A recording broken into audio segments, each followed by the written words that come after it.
The broadcast is now starting. All attendees are in listen-only mode. Hello there, everyone.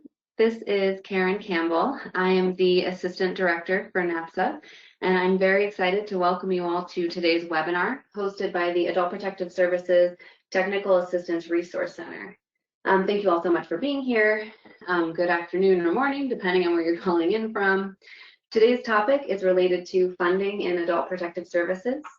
And before we launch into introducing speakers and more about the topic, I'm going to hand things over to Andy with the APS TARC to talk a little bit about their work.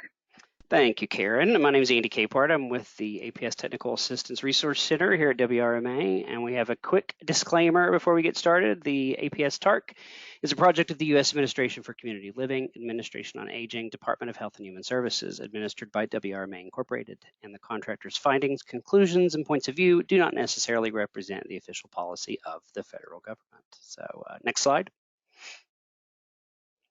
Just a little bit about our APS TARC. We're here to help APS programs in any way that we can. Just reach out to us. There'll be some contact info displayed at the end of the webinar, or you can just Google us by APS TARC, T-A-R-C. So we work to enhance the effectiveness of APS programs by working with partners on use of data and analytics, applying research and evaluation to practice, and encouraging the use of innovative practices and strategies. Next slide. And then we'd like to make a quick shameless plug for our peer-to-peer calls. We have 3 peer-to-peer calls each month for APS workers, APS supervisors, and APS administrators, respectively. You can see the schedule here on your screen. If you would like to register for these calls and you're an APS professional, just reach out to us. You can visit our webpage and click on the peer support link for details, or you can email us, which again, that email address will be displayed at the end of the webinar. So, and now Karen, I will turn things back over to you. All right, thanks, Andy. So before getting started, we do have a few just housekeeping tech kind of points. So you all know this webinar is being recorded and will be posted online later on. To connect to the audio, if you're having any trouble, you can connect via either telephone by choosing, you'll have on that little side panel on the right that pops up when you get into the webinar software. There should be a little drop down that's labeled audio. And there's an option for telephone, and that'll give you instructions for what number to call in and how to enter the access code, etc. Or you can choose mic and speakers to just use the microphone on your computer. And you don't have to worry about that speakers part because everyone, all participants are muted for the duration of the webinar, which leads me to my next point. If you have any questions as we're moving through the presentation, if you have like tech-related questions, please feel free to write them into the questions box that is also located in that right-hand panel that would have popped up when you got into the software. It's just called questions. You can write in right there, and we will see that. We'll be monitoring them throughout. Any questions related to webinar content, we're going to save up until the end of the presentation, and then those will be read aloud for the presenters to answer for everyone at the end. And also, if you would like to look at a copy of the slides in a kind of handout version while we're going through the presentation, they are accessible to you during the presentation on that, again, that right-hand panel in the handout section. And so one more thing before we launch into content, we do have a poll for you all to get a better idea of who our audience is here today. So the poll question will be, which of the following do you identify the most with? And then it lists out various professional fields. So Andy, if you wouldn't mind going ahead and launching that poll question. Certainly. I've launched that now, and people can vote by clicking directly on your screen to let us know which of these apply most to you, and we'll leave this open for about a minute or so to give people a chance to respond. And again, this is just what you feel, which category you feel, identifies your profession the best. So this helps us get an idea for who the folks are that are on the webinar and who our audience is. So we'll let this go for about another 15 seconds as the votes are rolling in. Again, you can just click on your screen to vote. All right, so I will close that poll out now and share the results for everybody to look at. Karen, I'll turn it back over to you. All right, wonderful, thank you. And thank you all so much for responding to that poll. All right. And now I will introduce our speakers for today. So we have 3 speakers with us, and we are very excited to hear from them. First, we have Bill Benson, who is the National Policy Advisor with the National Adult Protective Services Association. And we also have Jennifer Spoeri, who is the Director of Older Adult Protective Services with the Philadelphia Corporation for Aging, and Jennifer Mays, who is the Victim Support Program Supervisor with the Philadelphia Corporation for Aging. So we're very excited to have them presenting with us today. Thank you in advance, Bill and the Jennifers, and I will pass the microphone to you now, Bill. Thank you, Karen, and thank you, Andy, for getting us established here today. So next slide, please. I'm going to start with just a little bit about NAPSA, the National Adult Protective Services Association, which was formed in 1989 as a national association for state and local adult protective services professionals. NAPSA works to strengthen APS through education, research, and advocacy. And NAPSA is also home to NIFI, or the National Institute on Elder Financial Exploitation, which, among other things, hosts the annual World Elder Abuse Awareness Day event in Washington, D.C. in June. NIFI also hosts a financial exploitation summit, which always takes place immediately following NAPSA's annual Elder Abuse Conference. Next slide, please. We thought it would be useful just to remind us all about NAPSA's Code of Ethics for Adult Protective Services, the guiding value of APS, that every action taken by APS must balance the duty to protect the safety of the vulnerable adult with the adult's right to self-determination. And next you see on this slide the principles of APS, that adults have the right to be safe, adults retain all their civil and constitutional rights, adults have the right to make decisions that do not conform with societal norms, as long as these decisions do not harm others, and adults have the right to accept or refuse services. Next slide. I will provide an overview of several funding sources for adult protective services, including Social Services Block Grant and Medicaid Administrative Claiming, but will provide a more in-depth look at Victims of Crime Act funding, or VOCA, as this is a relatively new and a significant source being tapped by some APS programs. I will then turn it over to Jennifer Spoeri and Jennifer Mays, who will provide insights into the Philadelphia Corporation for Aging's success in obtaining VOCA funding in Pennsylvania, and their insights into what this new funding source means to their program, their Adult Protective Services program in Philadelphia. Next slide. Generally, these are the categories of funding that are available to adult protective services: the Social Services Block Grant, Medicaid Administrative Claiming, Victims of Crime Act or VOCA funds, state and local tax dollars, and that's usually in the form of state general revenue as well as local general revenue, but it also includes, on a limited basis, local property tax levies. Ohio, for example, has pioneered the use of local tax levy money for aging services, including APS, and as I understand it, most recently, the city and county of San Francisco passed their so-called Dignity Act, which provides local tax-based funding for aging services, including APS. And then there's a catch-all other category, which, for example, would include discretionary grants, such as those provided by the Administration for Community Living. I will not today get into discussion about state and local tax dollars or the other sources beyond SSBG, Medicaid Administrative Claiming, and VOCA funding, but our primary focus in this conversation will be on VOCA.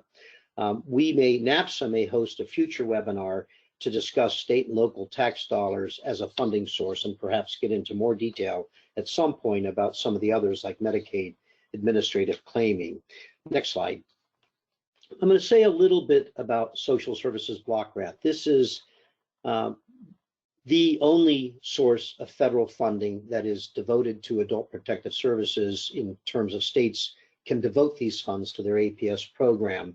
It's a critically important source of funding for APS in many states, and it remains the #1 priority for NAPSA in terms of its advocacy, and that is to make sure that we continue to have the SSBG program.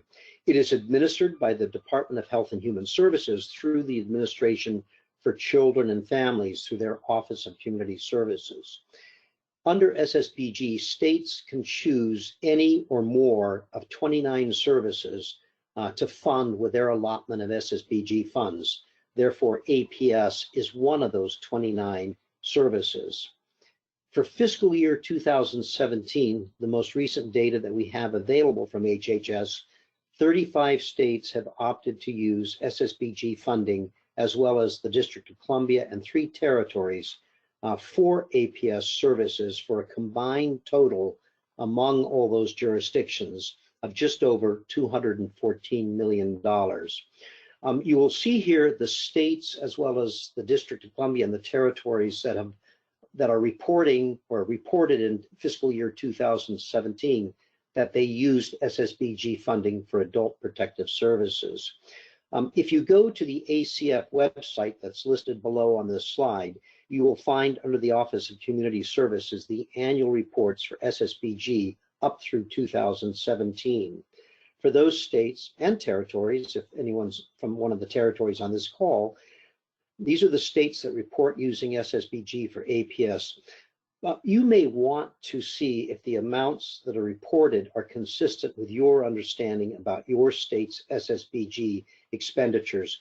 We have heard from APS administrators who have said that the amounts reported to ACF by their state don't always jive with what they understand to be the funding they're receiving through SSBG. So it would be worth looking at these documents just to see if the funds that are reported as being spent are those that you understand them to be spent.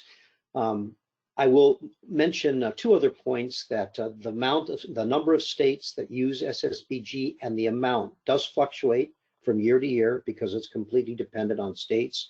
The $214 million in FY 2017 is pretty close to the high water mark that we've seen over the last number of years. I will also mention that the president's budget that was just released again calls for elimination of SSBG, but we're pretty confident that that in the final analysis won't happen. Next slide, please. I'm now going to turn to Medicaid administrative claiming. I'm just going to say a few words about it this time. As I mentioned earlier, we will likely include it in a future NAPSA webinar to go into more detail about Medicaid administrative claiming, as well as state and local taxes that are used for APS programs. Medicaid reimburses states for certain administrative activities for Medicaid clients. Each state or agency, such as the Medicaid agency, develops a cost allocation plan for federal approval through the Division of Cost Allocation, or DCA, which is located at the U.S. Department of Health and Human Services, on how the state will access Medicaid and other federal funds for these activities. The Medicaid program reimburses the state 50% of the cost of the eligible activities, since they are classified as administrative activities. Next slide. Certain activities performed on behalf of Medicaid clients are reimbursable under Medicaid administrative claiming if the Adult Protective Services Program is included in the state's federal cost allocation plan, and if the APS program has the infrastructure and processes in place to collect the information necessary to meet federal requirements for reimbursement under Medicaid administrative claiming. Next slide.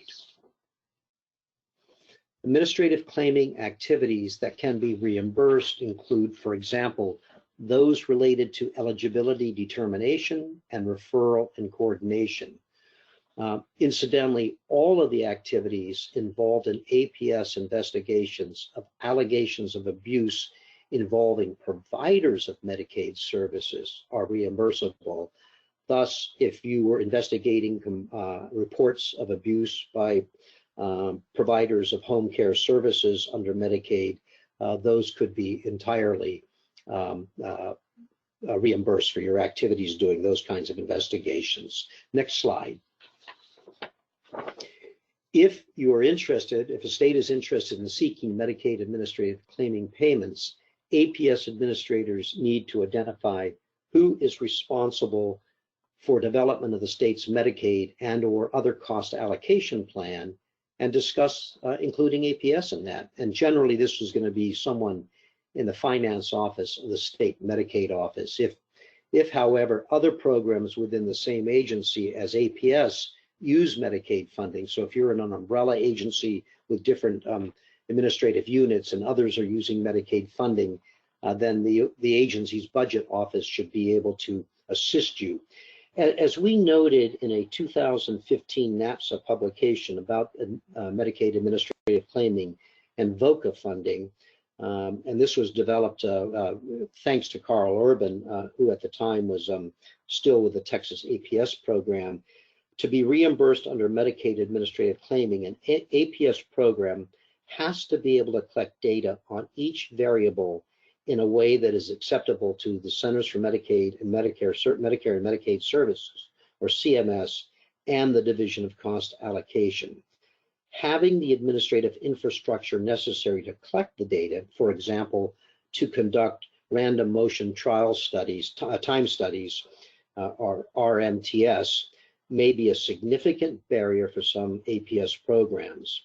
The state's Medicaid cost allocation plan, which must be approved by CMS and DCA, explains the state's methodology. We will provide a copy of the 2015 document to anyone who would like it. It provides links to other very detailed documents from the federal government that go into this fairly complex area. So now I'm going to shift to the next slide, which is to begin the discussion about the Victims of Crime Act funding. And this sets the stage, of course, for hearing from our friends from Philadelphia, the two Jennifers, who will talk about their experience with VOCA funding, their successes with it. The Victims of Crime Act, or VOCA, was first enacted in 1984. It provides the primary federal support for programs serving victims of crime. A small percentage of funding is used at the federal level. This provides funding for some discretionary grants that are provided by the Office of Victims of Crime at the Department of Justice, pays for victim witness coordinators, FBI victim specialists, and includes a tribal set-aside for American Indian tribes and Alaska Native villages. The bulk of the funding is distributed out through formulas in the form of state support for two programs, the victim compensation programs and the victim assistance programs. Both are provided to states through formula grants. The Victims of Crime Act, VOCA, established the Crime Victims Fund, from which these funds that are used for states are provided. And the Crime Victims Fund is funded by criminal fines, forfeited bail bonds, penalties, and special assessments. And these are funds that are collected by the U.S. Attorney's offices, the U.S. courts, and the Bureau of Prisons. The money is not subject to annual appropriations. There is this fund. There's no taxpayer dollars in it. As I mentioned, it comes from these fines and penalties and other assessments. The Congress decides how much of that fund will be made available. And because the amount of funding that goes into the overall pot fluctuates from year to year, depending on the amount of criminal fines or penalties or special assessments that are collected. So Congress tries to project out ahead to make sure that the fund retains, money for the future. So the amount that's made available does fluctuate from year to year. That's a congressional decision. Several years ago, there was a very substantial increase in the amount that was allowed to be released for use by the Department of Justice to send out in these grants to states. For the current fiscal year, the amount of money nationwide that is available is $2.64 billion, but it was $3.5 billion in FY19, so that's a substantial reduction, and that's due because of the decisions about managing the overall fund at the congressional level. But we've come a long way since FY14 when it was $745 million. The high water mark was $4.4 billion in FY18. So we've seen a significant reduction, which means the competition for those dollars is certainly more intense as there's reductions in those funding out there. And we of course hope that that fund will grow and more money will be available in future years. Next slide. The funding that's provided to states goes to two programs: the Crime Victim Compensation Program, which is formula grants to states for reimbursing victims of crimes for their out-of-pocket expenses that result from that crime. And the second large program is the Victim Assistance Program grants. And these are formula grants to states for grants that are awarded by the state for victim assistance programs, including adult protective services. And that, of course, is what the Philadelphia Corporation for Aging has been successful in obtaining. This money can be used for such things as funding intake units, funding for specialized programs, for entering into memorandums of understanding with non-APS programs that are receiving VOCA funds so that APS can use some of those funds, and there are many other possibilities. Next slide.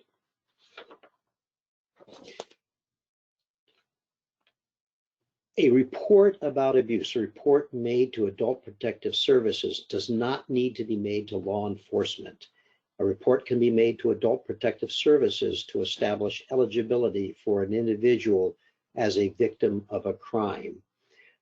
These fundings fund direct services for crime victims, regardless of the victim's participation in the criminal justice process.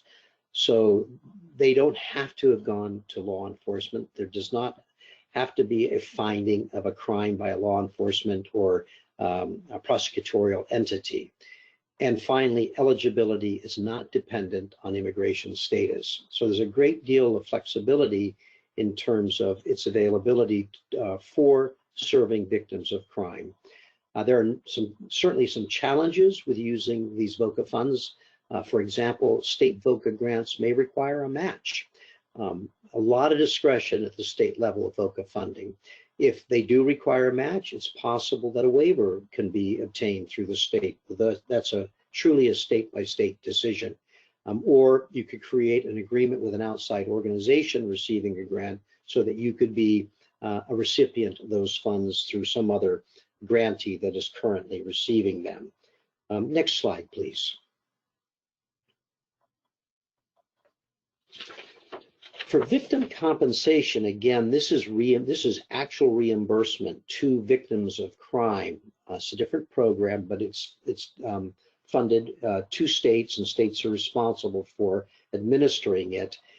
Provides for reimbursement or compensation for a range of costs that are incurred by the victim, ranging from immediate emotional, psychological, and physical health and safety through such means as emergency food, clothing, shelter, and transportation, short-term in-home care and supervision of services in a home, in a person's home when the offender or caregiver is removed, or short-term stays in a nursing home or adult foster care, or group home placement for adults for whom no other safe short-term residence is available, for such things as eyeglasses and prosthetics. Can be used to reimburse for personal advocacy and emotional support, mental health counseling and care, and a number of other services. Next slide.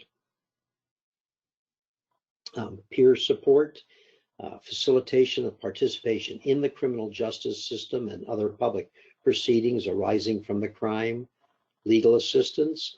And I might note there, as just an aside, legal assistance, legal services are also very explicitly eligible for receiving VOCA funding to provide legal assistance to elder victims of crime.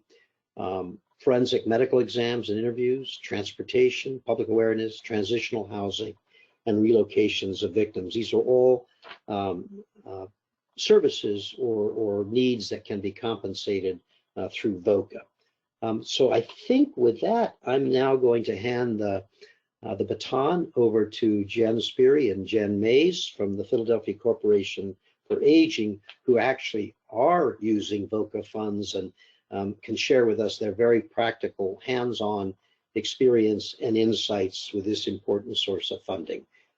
Jen and Jen, all yours. Thanks, Bill. This is Jennifer Spoeri. I'm the Director of Older Adult Protective Services. And when we first heard about the VOCA grant, we thought, oh, you could do next slide, please. We thought, well, who doesn't need more staff? Who doesn't need more funding in APS? I'm sure a lot of people feel the same way that are on this call. But what we really thought of was, what does our department need?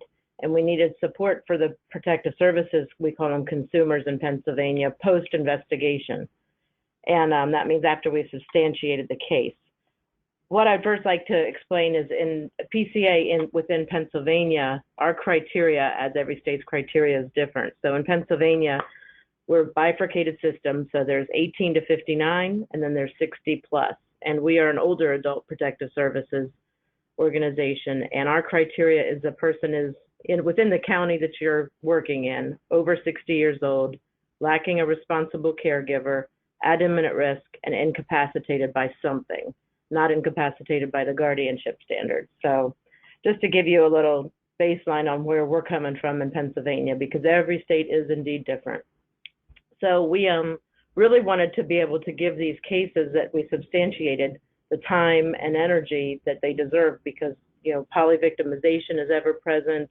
These cases are getting more and more complicated. I always joke with Jennifer that the more we learn, the more complicated things get, because you can address more. But this dedicated victim support coordinator, it's a unit of 4 coordinators, and then Jen's the supervisor, and they really provide the older adults with assistance to different appointments, and I'm going to let Jen go into all of that, legal proceedings. They give them the emotional support and guidance and really help them hopefully prevent the re-victimization and restore them to their pre-victimization state. So next slide, please. We took a leap of faith and we really jumped in and applied for this grant because the motivation was there when we saw our numbers increasing and our staff wasn't. The funding and increasing the services and resources available was number one. The needs of the older adult victims are unable to be fully met given the current limited funding that we're receiving. We wanted to establish a team of coordinators that would be able to dedicate the additional time needed to manage these complex cases and the needs of the older adult victims. And we added an entire team of 4 coordinators and a supervisor to our department within PCA to manage some of these more complex and time-intensive cases. And we really wanted to specialize in the victim-focused care planning, and we found there's a lot of training that's provided by the Pennsylvania Commission on Crime and Delinquency. That's who's our state administrator for VOCA funding. They're actually coming to our staff meeting this Thursday to present on the victims, the VCAP funding reimbursement. And the victim service coordinators also attend trainings that are provided through PCCD. There's a foundational academy they had to attend, but also our monitoring agency, the Pennsylvania Department of Aging, and the Temple Institute on PS provide training. So the VOCA team, the Victim Support Program, is a part of our APS program. Next slide. So we assist Philadelphia residents over 60 who are a victim of abuse, neglect, or financial exploitation. And we use that word victim throughout our grant because, a lot of us use consumer or client or older adult, but really focusing on the victim because we are a victim service provider. The main objective was really to address and eliminate and or reduce the abuse, neglect, exploitation that they experienced while responding to their emotional and physical needs. Because if we need to do a complete care plan, not just respond to the one allegation that came in, we want to really prevent them from coming back in because the recidivism can really grow quickly. The program really works to prevent that re-victimization by connecting the victims to support after the imminent threat is eliminated or reduced. Next slide.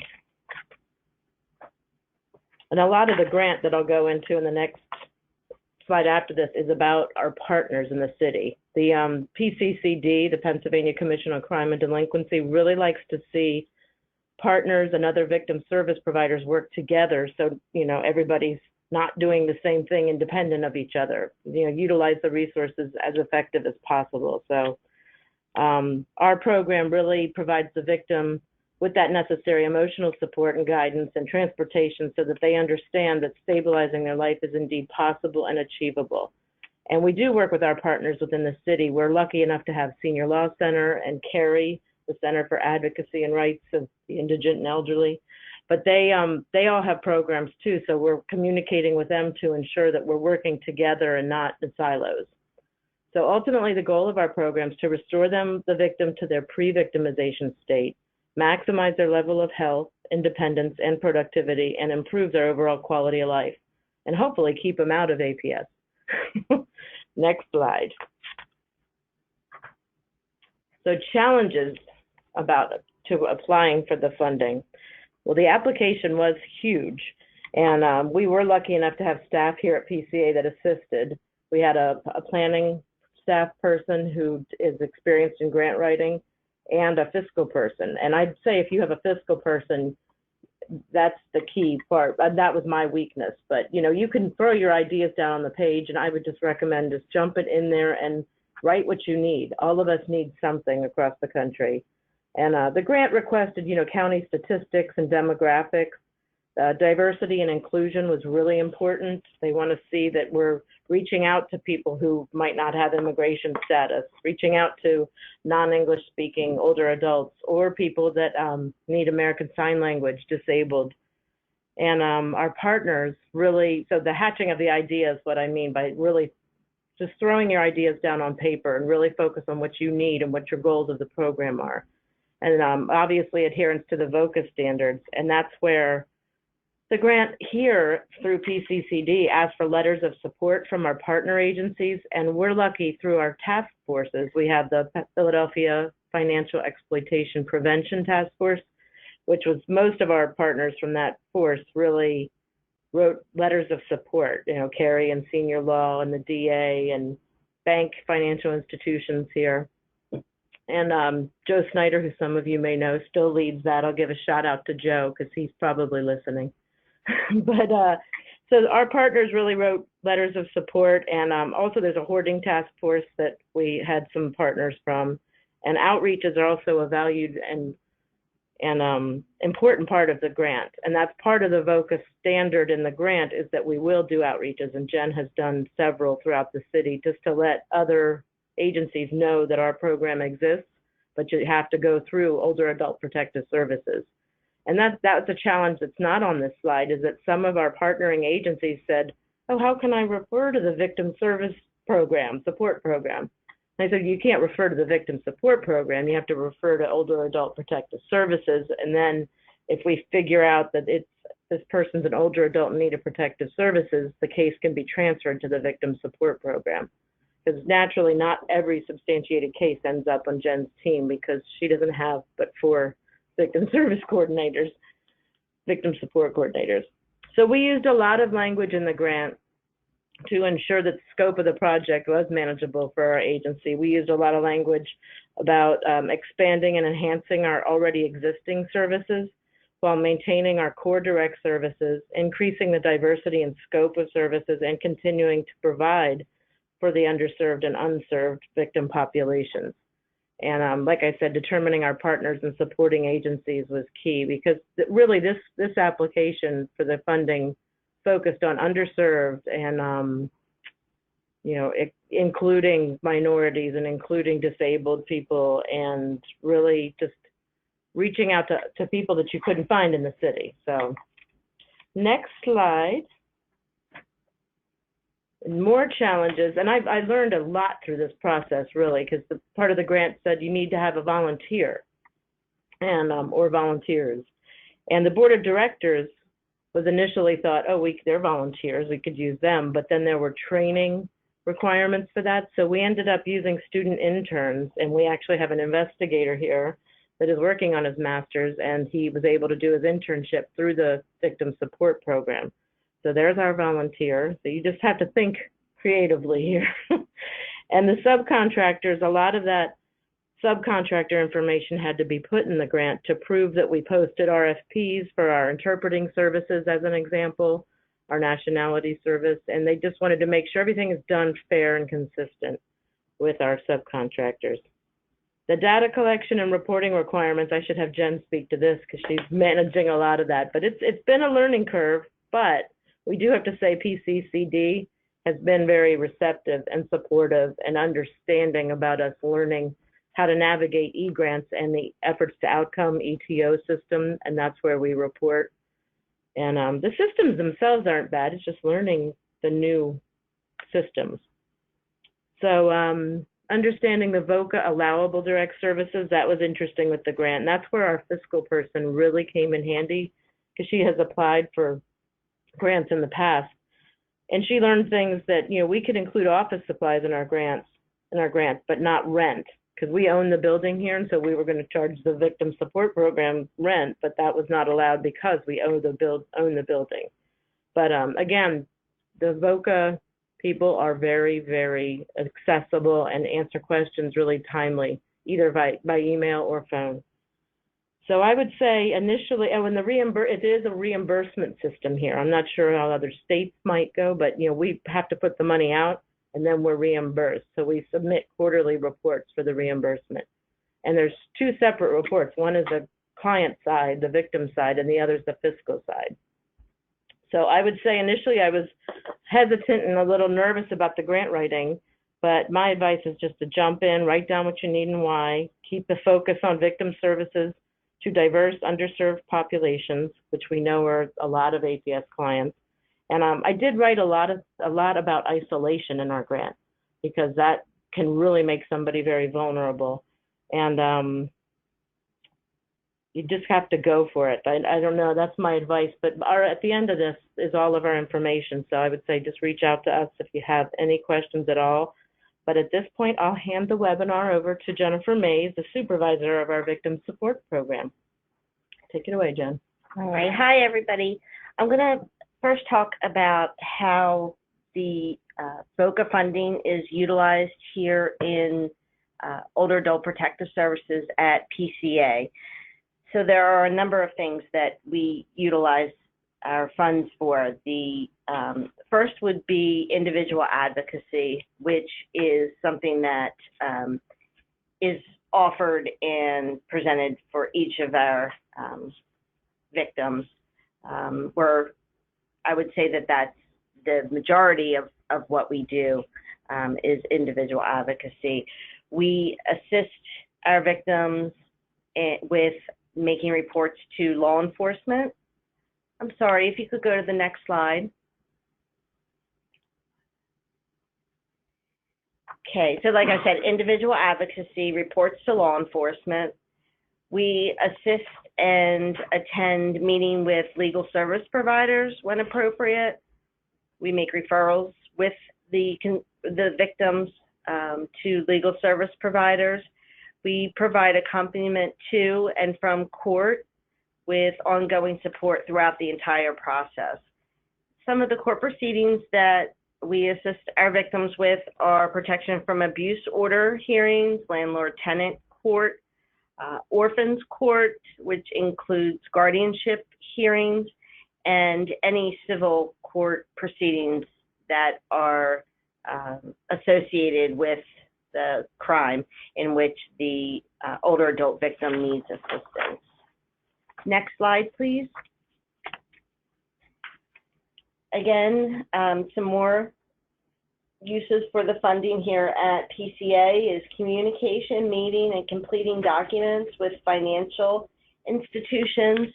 Our victims often need assistance with reading and completing some of those documents, and then transportation actually to the bank and assistance and support, perhaps with speaking with representatives from those financial institutions. Sometimes it's a matter of our coordinators just assisting with making those telephone calls, perhaps from the home or the bedside of the victim, to call the bank and to stay on hold and assist them with getting to the correct person.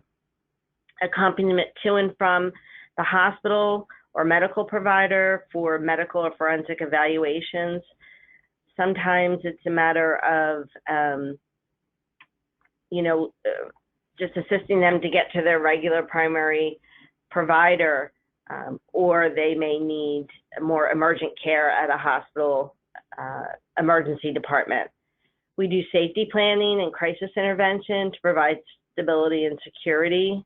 We offer interpretation services for our older adult victims. We do follow-up after court hearings, hospital and medical evaluations. We also do referrals for ongoing counseling to restore emotional security and well-being. Next slide, please. We make referrals to programs to provide social support to reduce isolation, like Jen had said earlier, with our older adult victims. Isolation here in the city of Philadelphia, we know, is a major issue for our older adults. We provide emergency financial assistance to assist with emergency shelter, food, transportation costs. Shelter and food are an increasing use of our funds here within the department. We're utilizing things like grocery delivery services, and then emergency shelter. We don't have true emergency housing here in the city, so the use of hotels, motels, things like that, we're able to absorb those costs outside of the protective services funding. The VOCA funding is a big help for these older adult victims. We provide collaboration with victim advocacy agencies throughout the city, and we make referrals to and/or assistance with the enrollment of home and community-based services. So once we are able to eliminate or reduce an imminent risk, we know that these older adult victims are in need of ongoing services. They don't have the family or the social supports to assist with that, so we are finding ourselves needing to assist with those ongoing services. We provide assistance with alternative housing and living situations. Next slide, please.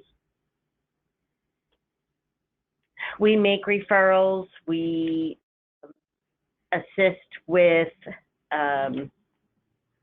touring, maybe some long-term care facilities. We assist with applications and transfer into boarding homes, emergency shelter, and personal care homes when that is appropriate.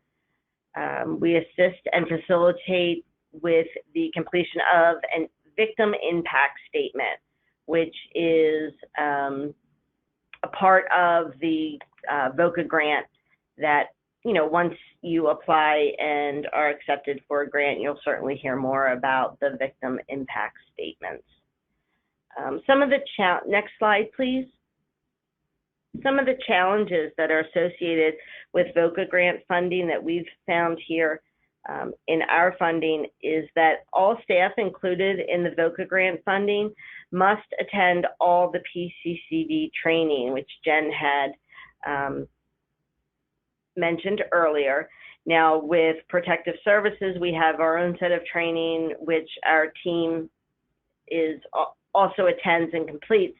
But then as part of the VOCA grant, there is additional training, one of which is a foundational academy, and it's a 3-day long training that provides a large amount of information specific to VOCA and victims advocacy, basic compensation, which is done online, but is a significant amount of time that goes into that training, and then ongoing yearly training requirements specific to PCCD and the VOCA grant. The next challenge was utilizing the ETO software like Jen talked about earlier.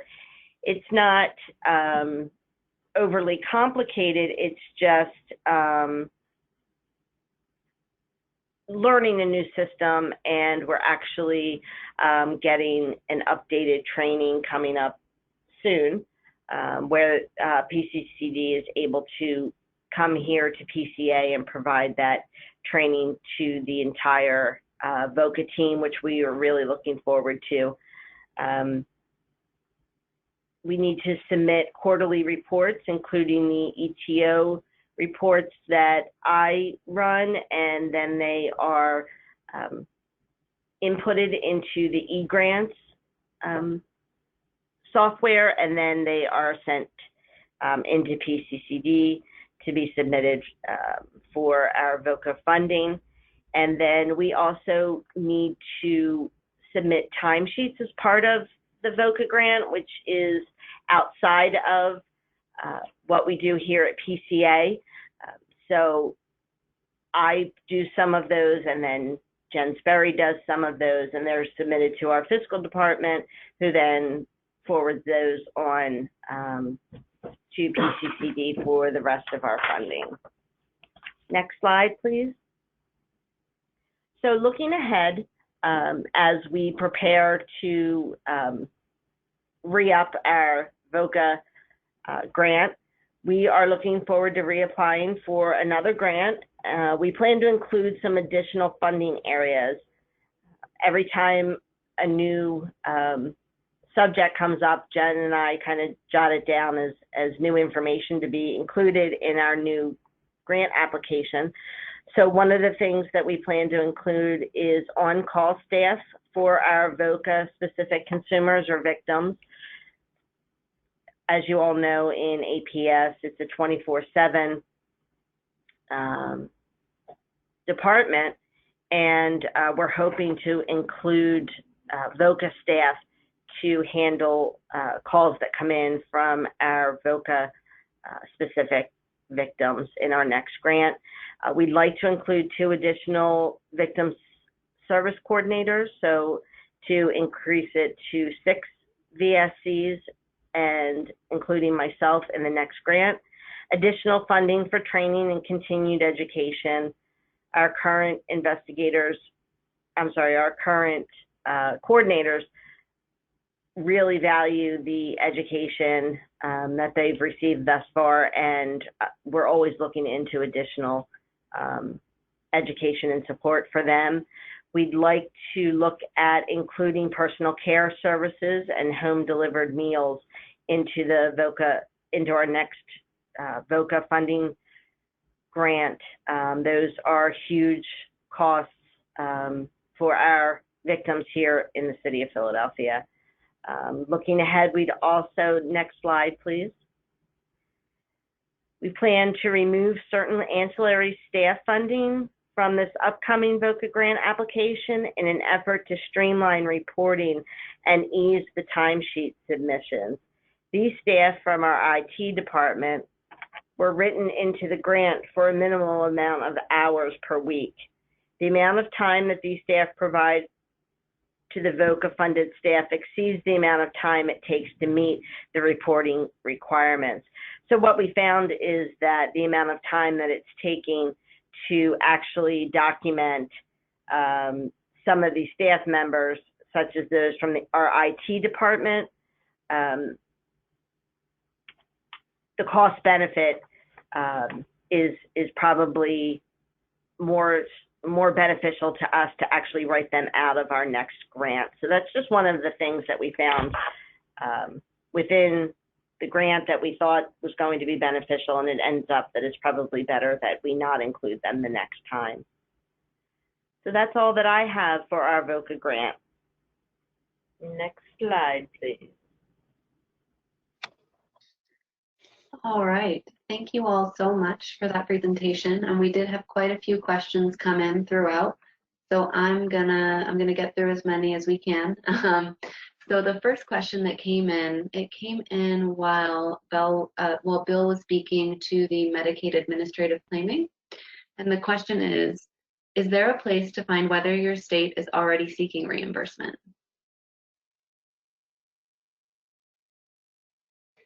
I think probably the best way to do that, from from what I know, is to go to the finance office or the budget office within your agency or within the Medicaid agency to figure out if administrative claiming is being applied for the APS program. I think that's your best bet, is to do it internally within the state government. I'm not sure. It's possible that information is available through the state, through the federal government, namely probably through CMS, but I think that would be much more difficult. My advice would be to try and do that internally. To anybody who wants it, we will send out the document from 2015 that NAPSA put together that addresses both Medicaid administrative claiming funding as well as VOCA. And within that, there are several links to key federal documents from both CMS and HHS and the Office of Management and Budget that deal with administrative claiming. It's pretty arcane, I have to say. It may be less so for somebody who's got a real fiscal eye, which I do not have, but I would start first with your budget office and work your way through your budget and fiscal folks to figure that one out. Wonderful, thank you, Bill. The next question that came in it says, my understanding, and I could be wrong, is that the VOCA funding has been cut dramatically and therefore may severely limit what has been more and more useful to APS in recent years. Can you comment? I guess I'll take that for now, and maybe the Jens will have something to add to that. Yes, as I actually noted in my comments earlier, the amount of money has been reduced in the last couple of fiscal years substantially. And again, that has all to do with how much money Congress decides to take out of the VOCA fund to make available as they try to manage the fluctuation of the amount of money that's paid into the fund from fines and penalties and assessments. And if we go through some lean years of no major multi-billion-dollar or many millions of dollars of fines and penalties, it's going to affect that fund. So the upshot has been a significant reduction over the last several years. Although I do want to say that we jumped from 2014, it was $745 million, and we're presently at over $2 billion in the fund. So it is a significant amount over FY14, but it certainly is substantially less than in FY19. And we don't know what we will have in FY21, but it's likely to not be a significant increase, if at all, and maybe even a further reduction. The president's budget would reduce it slightly, that's relative, by $300 million. And all that is to say that, yes, that is going to make the competition for those funds, more challenging within a state, from the standpoint that you have a number of victim service providers that have been getting grants for many years. So they've had the money, and in many respects, and for APS and for elder victim services more broadly, whether it's through legal assistance for the elderly or some other entity, including APS, we're the new kids on the block, we're the newcomers, and so breaking in is certainly going to be a challenge if that's not been provided in the past. But at the same time, the optimist in me says that the emphasis on trying to serve the needs of elder victims is a new one. Even though it's been allowable in the VOCA Act for many years, it was not clear. And so in 2015, I believe, the federal government clarified through administrative means, they clarified that this really does include elders. Elders are also victims of crime. And so I think it's, in many states, it remains unplowed ground. And even though the dollars are less, this is a significant population that needs to be served. And if it's not being served in your state, and the odds are pretty good that they're not being served through VOCA funding, hopefully you can make the case even with reduced overall funding to the state for VOCA. But I don't want to sugarcoat it. Those reductions certainly make it more challenging to tap into it, as opposed to those several years where we had a surge of new money. And we certainly hope to see a surge of new money in future years. All right, thank you, Bill. The next question was, when it says public awareness is considered to be fundable under VOCA, victims compensation, does that mean that an entity would be able to use funds from VOCA to run a public awareness campaign? I think I'd like to, I don't have an answer to that. Is that something that you've encountered in Philadelphia, in Pennsylvania, with your state VOCA agency? I asked that of our PCA colleagues. It was part of our grant, because they are very in tune with us getting out there to let others know that the program exists. But it's not like we bill the grant to get reimbursed for that. But it's certainly a part of it. They want to see that you're doing outreaches and public awareness. Does that answer the question? Jen, it's part of what you do under the grant, but it's not one of the things that you get reimbursed for specifically. Right. Right. But it was clearly stated in the grant that they want to see that. And presumably that helps to, I hate to use the word, but helps to generate victims coming to you through that outreach, so that you have victims who then, for whom you serve, you can then get the reimbursement for the services that you do provide that are reimbursable. Yes, it's what we have found is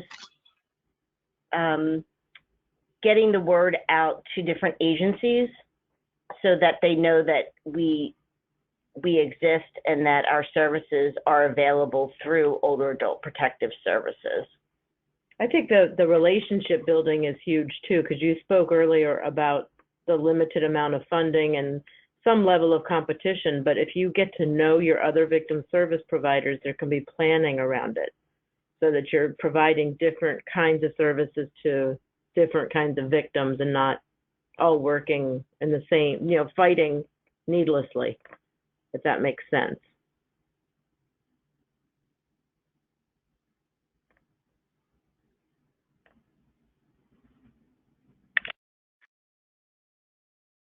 All right, great, thank you. So we are coming close to time, and I do want to be mindful of that for folks. So I'll have Rita one more question, if that's all right with the presenters, and then I will show the contact information for our presenters today and for the TARC. So the last question for today, it's a question for Jennifer Mays. What have been the outcomes from this program? Specifically recidivism, client healing and satisfaction, etc. Thank you for the question. That is something that we're measuring constantly. And I think we're going to need some more time with our program to have definitive answers on outcomes. Thus far, the consumers or the victims that we have serviced have not had any recidivism yet for those who we have closed. We've served approximately 200 victims so far, and our goal, one of our major goals, like we said, is to decrease recidivism, and we are making really good strides in that area. Like I said, I think we're going to need a little more time to establish concrete numbers, but it is definitely something that we are hopeful is going to continue to show really positive strides. That, you know, the time that's being put in to assist our victims is decreasing isolation, recidivism, and the impact that the crimes have had on our older adult victims. And anecdotally, she's had some really great success stories. But, you know, the reality is when you don't see them again, I count that as a success on some level. Agreed. So Great. there's our contact information. Feel free to reach out to us. All right, great. Thank you all so much for presenting. This was wonderful and helpful information. Thank you to everyone who attended. And on this next slide here, we do have contact information as well for the Adult Protective Services Technical Assistance Resource Center. So it has an email there for their info, and then also it has their website displayed. So thank you all again, and enjoy the rest of your day.